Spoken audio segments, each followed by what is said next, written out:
राधे राधे। आप सभी को षटतिला एकादशी की हार्दिक शुभकामनाएं।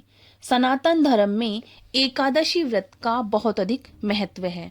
प्रत्येक मास में आने वाली एकादशी भगवान श्री हरि विष्णु को समर्पित होती है। इन्हीं एकादशियों में माघ मास के कृष्ण पक्ष की एकादशी को षटतिला एकादशी कहा जाता है। इस दिन तिल का विशेष महत्व बताया जाता है। इसी कारण इस एकादशी को षटतिला एकादशी कहा जाता है। षटतिला एकादशी के दिन तिल से जुड़े हुए 6 कार्य अवश्य करने चाहिए। तिल से स्नान करना चाहिए, तिल का उपटन लगाना चाहिए, तिल से हवन, तिल का दान, तिल का भोजन और तिल का जल में प्रयोग करना चाहिए। इन 6 कारणों से ही इसे षटतिला एकादशी कहा जाता है। यह व्रत विशेष रूप से दरिद्रता, रोग, पाप और दुखों से मुक्ति दिलाने वाला माना जाता है। षटतिला एकादशी की व्रत कथा इस प्रकार है। एक समय की बात है, प्राचीन भारतवर्ष में एक नगर था। उस नगर में एक ब्राह्मण स्त्री रहती थी। वह अत्यंत धार्मिक थी। वह नियमित रूप से व्रत उपासना किया करती थी, पूजा पाठ करती और देवताओं की आराधना में अपना जीवन व्यतीत करती थी। वह विशेष रूप से एकादशी व्रत का बड़े नियम के साथ और श्रद्धा के साथ पालन किया करती थी। उस स्त्री का जीवन त्याग और तप से भरा हुआ था, परंतु उसमें एक दोष यह था कि वह कोई दान नहीं किया करती थी। वह अपने लिए कठोर नियमों का पालन तो करती थी, किंतु किसी भूखे, निर्धन या जरूरतमंद को अन्य वस्त्र या धन नहीं दिया करती थी। उसके मन में यह भाव था कि मैं स्वयं तप कर रही हूँ, यही पर्याप्त है। समय व्यतीत होता गया। एक दिन उस ब्राह्मण स्त्री की मृत्यु हो गई। मृत्यु के बाद उसके पाप और पुण्यों का लेखा जोखा हुआ। उसके तप और व्रतों के कारण उसे स्वर्गलोक तो प्राप्त हो गया, किंतु दान न करने के कारण उसे वहां भोजन और सुख सुविधाओं की भारी कमी झेलनी पड़ी।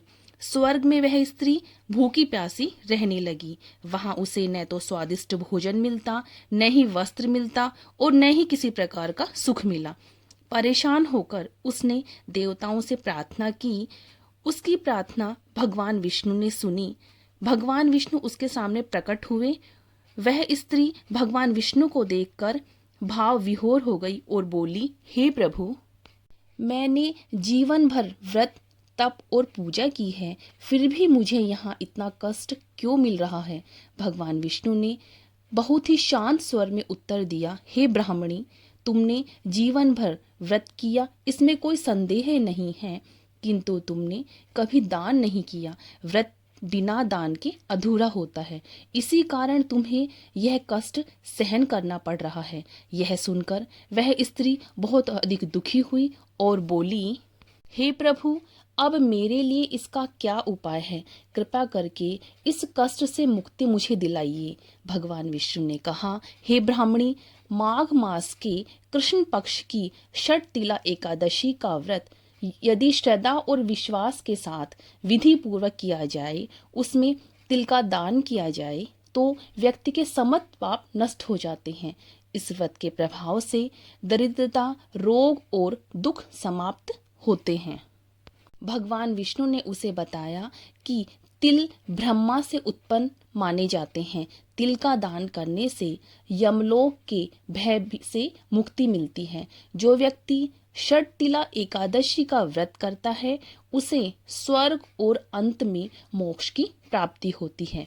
यह कहकर भगवान विष्णु अंतर्ध्यान हो गए।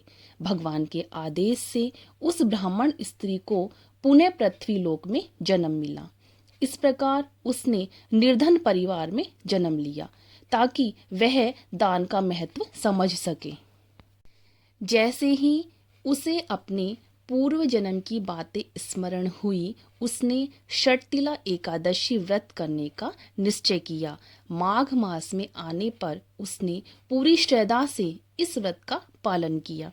एकादशी के दिन वह प्रातःकाल उठी, नदी में तिल मिश्रित जल से स्नान किया। फिर उसने भगवान विष्णु की पूजन की। पूजा में तिल, धूप, दीप, फल और फूल अर्पित किए। उसने तिल से हवन किया और ब्राह्मणों को तिल, अन्न, वस्त्र और दक्षिणा का दान किया। स्वयं उसने दिन भर उपवास रखा और केवल तिल से बने पदार्थों का ही सेवन किया। रात्रि में उसने विष्णु सहस्त्र नाम का पाठ किया और जागरण किया।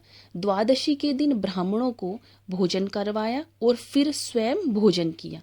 इस प्रकार विधि विधान से षटतिला एकादशी का व्रत करने के फलस्वरूप उस स्त्री के समस्त पाप नष्ट हो गए। उसे धन, सुख और समृद्धि की प्राप्ति हुई। मृत्यु के पश्चात वह पुनः स्वर्गलोक को गई, लेकिन इस बार उसे वहां पूर्ण सुख और ऐश्वर्य की प्राप्ति हुई। अंत में भगवान विष्णु की कृपा से उसे मोक्ष की प्राप्ति हुई। इस प्रकार बताया जाता है, जो मनुष्य सच्चे मन से षटतिला एकादशी का व्रत करता है, भगवान विष्णु उस पर अपनी विशेष कृपा करते हैं। उसके जीवन से दुख, रोग और दरिद्रता दूर हो जाती है और अंत में उसे बैकुंठ लोक की प्राप्ति होती है। तो भक्तों, ये थी षटतिला एकादशी व्रत कथा। यदि आपको मेरी कथा अच्छी लगी हो तो प्लीज़ इसे लाइक, शेयर और कमेंट्स करें। राधे राधे।